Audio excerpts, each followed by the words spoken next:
Cancer diagnosis అయిన తర్వాత patients అందరూ అడిగే కామన్ క్వశ్చన్, ఏం తినాలి, ఏం తినకూడదు, డైట్లో చేసుకోవాల్సిన మార్పులు ఏంటి అని ప్రతిరోజు అడుగుతుంటారండి. Hi, this doctor Meherlakshmi, medical oncologist. ఈరోజు వీడియోలో క్యాన్సర్ పేషెంట్స్ డయాగ్నోసిస్ అయిన తర్వాత కీమోథెరపీ మీద ఉండగా ఏ ఆహారం తీసుకుంటే బెటర్ అనే వివరాలు ఈరోజు మనం డిస్కస్ చేసుకుందాం. అయితే కొన్ని క్యాన్సర్ డయాగ్నోసిస్ అయిన తర్వాత కీమోథెరపీ అవుతున్నప్పుడు కొన్ని ప్రాబ్లమ్స్ పేషెంట్స్ ఫేస్ చేస్తుంటారండి. అంటే కొంచెం మందికి యాంగ్జైటీ వల్ల కానీ, లేకపోతే మనం ఇచ్చే మందుల వల్ల కానీ ఈ నాజియా అనే వికారం అనేది ఉండొచ్చు. అండ్ కొంచెం మంది పేషెంట్స్కి వాంతులు అవ్వచ్చు. అంటే ఇప్పుడున్న లేటెస్ట్ మందులతో వాంతులు చాలా తక్కువ, వాంతులు అసలు అవ్వట్లేదు. కానీ మ్యాక్సిమం ఆ భయంతో అంటే మేము కీమోథెరపీకి తీసుకుంటున్నాము, రోజు హాస్పిటల్కి రావాలి, ఈ రకరకాల ఇష్యూస్ తోటి కొంచెం అంటే ఆ నాజియా, ఆ వికారం అనేది ఉండొచ్చు. అందరికీ ఉండదు, కానీ ఆ భయం వల్లే సగం మంది తినరు. సెకండ్ థింగ్ ఏంటంటే కాన్స్టిపేషన్ ప్రాబ్లమ్స్ రావచ్చు. అంటే అనేక రకమైన కారణాలు, మందుల వల్ల కానీ, అది వాటర్ తక్కువ తీసుకోవడం వల్ల కానీ, ఫైబర్ డైట్ లేకపోవడం వల్ల కానీ ఈ కాన్స్టిపేషన్ ఇష్యూస్ చాలా కామన్గా చూస్తాం. థర్డ్ మోస్ట్ ఇంపార్టెంట్ ఏంటంటే క్యాన్సర్ నయం అయ్యే వరకు న్యూట్రిషన్ అంతా క్యాన్సర్ తీసుకుంటూ ఉంటుంది. అందుకని నార్మల్ మనుషుల కన్నా క్యాన్సర్ పేషెంట్స్కి న్యూట్రిషన్ రిక్వైర్మెంట్స్ ఎక్కువ ఉంటాయి. అంటే వాళ్ళకి ఫుడ్ అధికంగా పెట్టాలన్నమాట. సో ఒక పక్క క్యాన్సర్ తగ్గాలి అండ్ ఇంకొక పక్క వాళ్ళకి పోషకాహారం మొత్తం అందాలి. సో వీటన్నిటిని దృష్టిలో పెట్టుకుంటే క్యాన్సర్ పేషెంట్స్కి డైట్ అనేది చాలా చాలా ఇంపార్టెంట్. అయితే డైట్లో కొన్ని ఇంపార్టెంట్వి ఇంక్లూడ్ చేయాలి. ఒకటి ఏంటంటే ప్రోటీన్ అండి. అందరూ చెప్తూ ఉంటారు ప్రోటీన్ డైట్ అని. అది స్పెసిఫిక్గా ఏం తింటే ప్రోటీన్ లభిస్తుంది అనేది ఈ వీడియోలో డిస్కస్ చేసుకుందాం. అయితే మనకి ఇండియన్ డైట్ తీసుకుంటే Indian diet and western diet, మనం చాలామంది ఎవరైనా వీడియోస్ చూస్తే ఎక్కువ లిటరేచర్ అంతా వెస్టర్న్ డైట్ మీద ఉంటుంది. ఇండియన్ డైట్ మీద కాన్సన్ట్రేషన్ తక్కువ ఉంటుంది. కానీ ఇండియన్ డైట్ పర్సీ చూస్తే అందులో పోషకాహారం చాలా ఉంటుందన్నమాట. సో మన ఇండియన్ డైట్ మీద ఫోకస్ చేసి ఏది తింటే మనకి పోషకాహారం లభిస్తుందో ఇప్పుడు చూద్దాం. First protein. మనకు ప్రోటీన్ అధికంగా లభించేది పప్పుల్లో అండి. పప్పుల్లో అండ్ ఈ పనీర్ లాంటి వాటిల్లో, పాలల్లో అండ్ ఎగ్ వైట్లో అండ్ నాన్ వెజిటేరియన్ ఫుడ్. అయితే చాలామంది పేషెంట్స్ మోస్ట్లీ నాన్ వెజిటేరియన్ ఇష్టపడట్లేదు. ఎస్పెషల్లీ కీమోథెరపీ జరుగుతుండగా వాళ్ళకి అనేక రకమైన కారణాల వల్ల నాన్ వెజ్ ఇష్టపడట్లేదు. సో నాన్ వెజ్ పక్కన పెడితే వెజిటేరియన్ ఫుడ్తో మనకు ప్రోటీన్ ఈజీగా ఎలా లభిస్తుందంటే, ఒకటి పప్పు ఇంక్లూడ్ చేసుకోవాలండి డైట్లో. ప్రతిరోజు పప్పు ఇంక్లూడ్ చేసుకోవాలి. అది ముద్దపప్పు కానీ, లేకపోతే ఇంకా వెజిటబుల్తో కలిపిన పప్పు కానీ, ఖచ్చితంగా పప్పు ఇంక్లూడ్ చేసుకోవాలి. సెకండ్ మోస్ట్ ఇంపార్టెంట్ ఏంటంటే ఎగ్ వైట్. ఈ ఎగ్ వైట్ అనేది కూడా చాలా ఈజీలీ, చాలామంది అపోహలో ఉంటారు ఎగ్ డైజెస్ట్ అవుదేమో అని. హోల్ ఎగ్ తింటే ఒక హోల్ ఎగ్ తినొచ్చు రోజుకి, కానీ ప్రోటీన్ తక్కువ ఉంటే అట్లీస్ట్ 5 to 6 ఎగ్ వైట్స్, అంటే పూటకి 2 చొప్పున రోజుకు 5 to 6 ఎగ్ వైట్స్. ఒక ఎగ్ వైట్లో 5 grams వరకు, 5 to 6 grams ప్రోటీన్ ఉంటుందండి. మనం డైలీ రిక్వైర్మెంట్ చూసుకుంటే జనరల్గా ప్రోటీన్ రిక్వైర్మెంట్ ఒక సుమారుగా 50-60 కిలోల బరువు ఉన్న మనిషికి 50-60 grams ప్రోటీన్ అవసరం పడుతుంది. సో ఒక 10 ఎగ్ వైట్స్ తింటే ఒక 50 into 10 5 into 10 50 గ్రాములు లభిస్తుంది. కానీ 10 ఎగ్ వైట్స్ తినడం అంత కష్టం కాబట్టి అట్లీస్ట్ 5 నుంచి 6 తింటే ఒక 50% ఆఫ్ ద ప్రోటీన్ రిక్వైర్మెంట్ మనకు అందే అవకాశం ఉంది. అంటే పూటకి 2 చొప్పున ఎగ్స్ బాయిల్ చేసి, గుర్తుపెట్టుకోండి, ఏ పూటకి ఆ పూటే ఎగ్స్ బాయిల్ చేయండి. అంటే ఉదయం బాయిల్ చేసిన ఎగ్ నైట్ తినడం ఎస్పెషల్ కీమోథెరపీ జరుగుతుండే పేషెంట్స్కి అసలు మంచిది కాదు. సో ఏ పూటకి ఆ పూట బాయిల్ చేసుకుని పూటకి 2 చొప్పున ఎగ్ వైట్ ఇంక్లూడ్ చేసుకోవడం చాలా ఇంపార్టెంట్.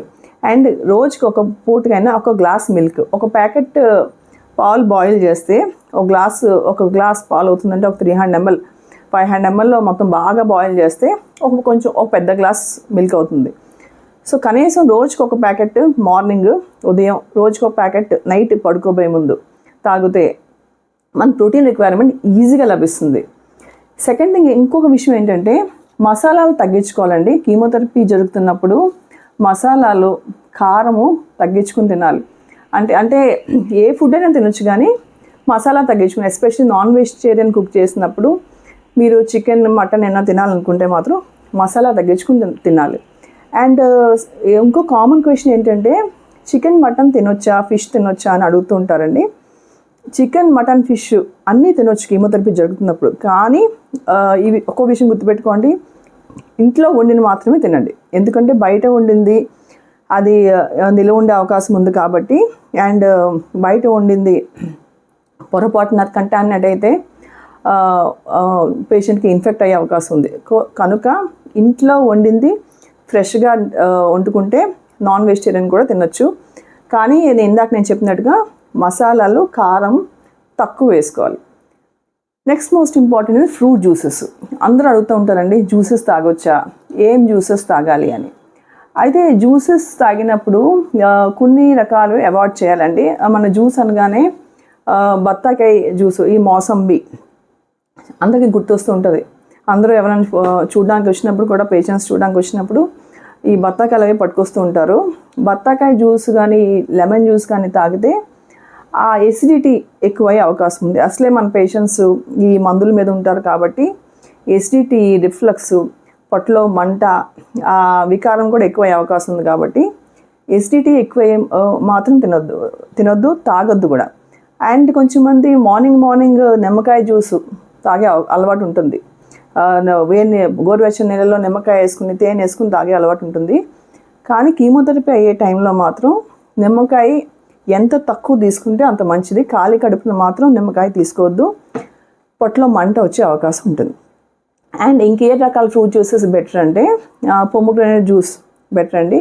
అండ్ ప్రిఫరబుల్లీ మీరు మిల్క్, ఫ్రూట్ కలిపి మిక్సీ చేసుకుని తాగితే అది చాలా ఉత్తమం అనమాట. అంటే ఏ ఫ్రూట్ అయినా, సపోటా కానీ, banana milk shake, mango milk shake, లేకపోతే పపాయా కూడా, ఇవన్నీ ఫ్రూట్, మిల్క్ మిక్సీలో వేసి కొంచెం షుగర్ లైట్గా యాడ్ చేసుకుని తాగితే అది చాలా క్యాలరీస్. అంటే ఎవరైనా భోజనం చేయబుద్ధి వేయట్లేదు, ఆ పూట టిఫిన్ తినబుద్ధి వేయట్లేదు అంటే ఇవి తాగితే చాలా క్యాలరీస్ వస్తాయి.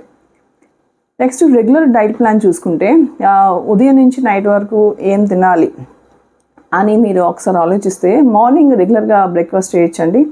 అంటే మీరు మన టిపికల్ ఇండియన్ బ్రేక్ఫాస్ట్, ఇడ్లీ కానీ, దోశ, వడ కానీ, ఆర్ ఉప్మా, చపాతీ కానీ, పూరీ, ఈ రెగ్యులర్ బ్రేక్ఫాస్ట్ తీసుకోవచ్చు. అండ్ చట్నీలో మాత్రం కారం తగ్గించుకోండి. ఇందాక నేను చెప్పినట్టుగా కారం, పులుపు తగ్గించుకుని తీసుకుంటే బెటర్. అండ్ తప్పకుండా బ్రేక్ఫాస్ట్తో పాటు 2 ఎగ్ వైట్లు, 1 గ్లాస్ పాలు ఖచ్చితంగా తీసుకోండి.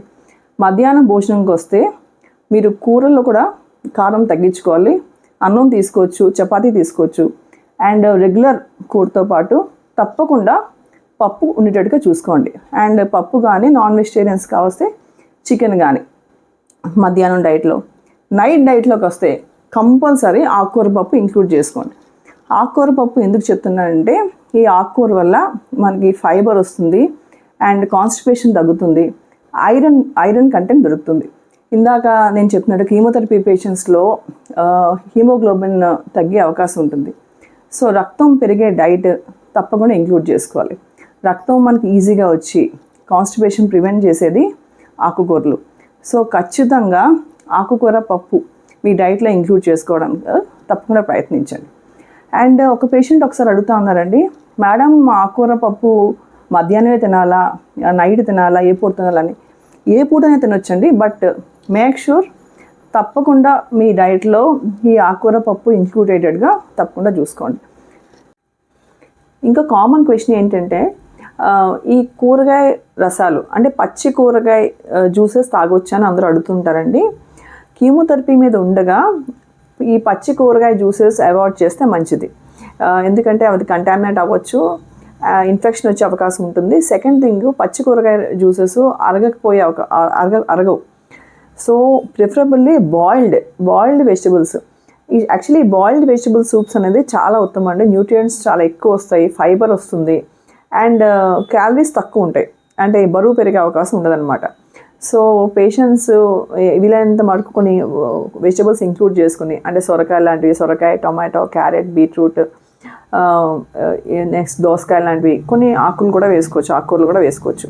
ఇవన్నీ బాగా వాష్ చేసి, పీల్ ఆఫ్ చేసి, బాయిల్ చేసి, మిక్సీ వేసుకుని కొంచెం పెప్పర్, సాల్ట్ వేసుకుని తాగితే వెజిటబుల్ సూప్ తయారవుతుందండి. ఈ సూప్ వల్ల న్యూట్రియంట్స్ చాలా లభిస్తాయి. ఫైబర్ అధికంగా లభిస్తుంది, హీమోగ్లోబిన్ పెరుగుతుంది, అండ్ క్యాలరీస్ చాలా తక్కువ ఉంటాయి, అందుకని బరువు పెరిగే అవకాశం లేదు. సో తప్పకుండా బాయిల్డ్ వెజిటబుల్స్ సూప్స్ ఇంక్లూడ్ చేసుకోండి. పచ్చి కూరగాయలు మాత్రం, కీమోథెరపీ జరుగుతుండగా పచ్చి కూరగాయలు మాత్రం తినొద్దు, అండ్ పచ్చి కూరగాయ జ్యూసెస్ మాత్రం తాగొద్దు. నెక్స్ట్ క్వశ్చన్ ఏంటంటే, స్వీట్స్ తినొచ్చా, షుగర్ తినొచ్చా, స్వీట్స్ తినొచ్చా అని అడుగుతుంటారండి. ఒక పేషెంట్ అన్నారు, నేను షుగర్, సాల్ట్ మానేశాను మేడం అని.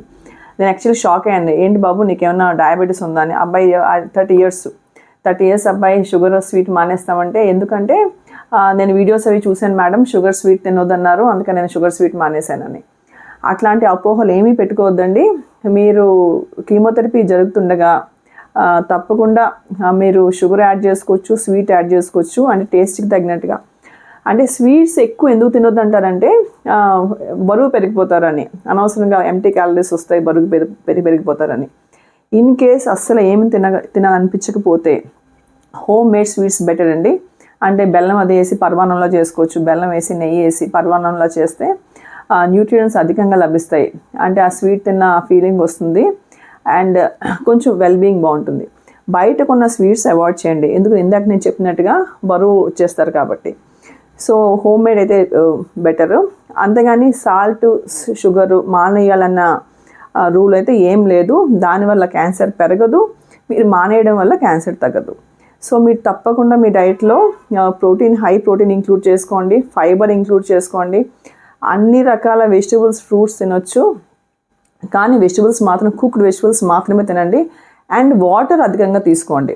వాటర్ అధికంగా తీసుకుంటే ఈ కాన్స్టిపేషన్ ప్రాబ్లమ్స్ అనేవి ఉండవు. ఇంకొక మోస్ట్ ఇంపార్టెంట్ ఫుడ్ ఏంటంటే రాగి జావ అండి. అంటే ఇప్పుడు చాలామంది కొంత రకాల, ఎస్పెషలీ పేగు క్యాన్సర్ ఉన్న పేషెంట్స్కి సర్జరీ అయిపోయిన తర్వాత మనం కీమో ఇస్తాం. వీళ్ళకి ప్రోటీన్ రిక్వైర్మెంట్, కాల్షియం రిక్వైర్మెంట్ చాలా ఎక్కువ ఉంటుంది. కాల్షియం అధికంగా ఉండే కొన్ని ఫుడ్స్లో ఈ రాగి జావ ఒకటి, నువ్వులు ఒకటి. సో ఇవన్నీ మీరు డైట్లో ఇంక్లూడ్ చేసుకున్నట్టుగా ప్లాన్ చేసుకోండి. మీకు సాయంత్రం పూట ఆకలేస్తే ఒక కప్పు రాగి జావ మిల్క్లో కలుపుకోవచ్చు, కర్డ్లో కలుపుకొని తినొచ్చు. అండ్ దీనివల్ల కాల్షియం, అంటే మీరు పాల వల్ల కాల్షియం లభిస్తుంది, ఈ రాగి జావ వల్ల కూడా కాల్షియం అధికంగా లభిస్తుంది అనమాట. సో ఇవన్నీ మీ డైట్లో ఇంక్లూడ్ చేసుకుని చిన్న మార్పులు చేయడం ద్వారా న్యూట్రియం రిక్వైర్మెంట్స్ మీట్ అయ్యి మీరు హెల్తీగా ఉండే అవకాశం ఉంది. సో క్యాన్సర్ పేషెంట్స్ తప్పకుండా ఈ టిప్స్ అన్నీ ఫాలో అవ్వండి. Stay safe, stay healthy, and thanks for watching.